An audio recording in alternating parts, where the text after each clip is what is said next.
Breaking news Krishna జిల్లా చిలకలపూడి పిఎస్లో బోరుగడ్డ అనిల్పై 2 కేసులు నమోదయ్యాయి. సోషల్ మీడియాలో బోరుగడ్డ అనుచిత వ్యాఖ్యలపై కేసు నమోదైంది. 2019లో బోరుగడ్డ అనిల్పై కేసు నమోదు కాగా పాస్టర్ కిరణ్ పాల్కు బెదిరింపులపై మరో కేసు నమోదైంది. 2 కేసుల్లో బోరుగడ్డపై చిలకలపూడి పోలీసులు పీటీ వారెంట్ జారీ చేశారు. బోరుగడ్డను రాజమండ్రి జైలు నుంచి మచిలీపట్నానికి తరలించారు. జైల్లో అప్పగించేందుకు బోరుగడ్డను మళ్లీ రాజమండ్రికి తరలించారు. ఈ కేసుల్లో అనిల్ కుమార్ కు ఈ నెల 27 వరకు న్యాయమూర్తి రిమాండ్ విధించారు.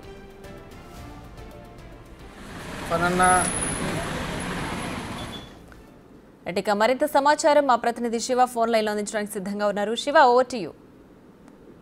ప్రియ, చూసుకున్నట్లయితే బోరగడ్డ చేసిన అక్రమాలన్నీ అధికారులు కోల్పోయిన తర్వాత ఒక్కొక్కటిగా బయటకు వస్తున్నాయని చెప్పుకోవాలి. ఈ నేపథ్యంలో చూసుకున్నట్లయితే మొన్న ఏదైతే మధ్యంతరం బయలుపై రాజమండ్రి సెంట్రల్ జైలు నుంచి చెన్నై వెళ్ళిన ఆయన తిరిగి ఇన్ టైంలో రాకపోవడం, తర్వాత మళ్ళీ గుంటూరు పోయేసి నుంచి హాస్టల్ని బెదిరించిన కేసులో అయితే గుంటూరు పోలీసులు వచ్చి అతన్ని మళ్ళీ పీటీ వారెంట్ ఇచ్చి తీసుకురావడం. అదే నేపథ్యంలో చూసుకున్నట్టు రీసెంట్ గా చిలకపూడి పిఎస్ లో కూడా బోరగడ్డ అనిల్పై 2 కేసులు నమోదయ్యాయి. సోషల్ మీడియాలో అనుచిత వ్యాఖ్యలు చేశారనేది ఒక కేసు అయితే, మరొకటి కూడా ఇక్కడ కూడా ఇంకొక పాస్టర్ కిరణ్ పాల్ ను బెదిరింపులకు గురి చేసిన కేసు అయితే నమోదైంది.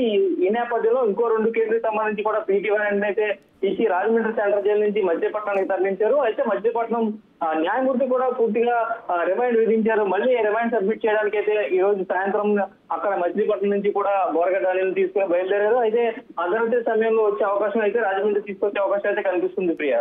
Right Shivashankar, thanks for the updates.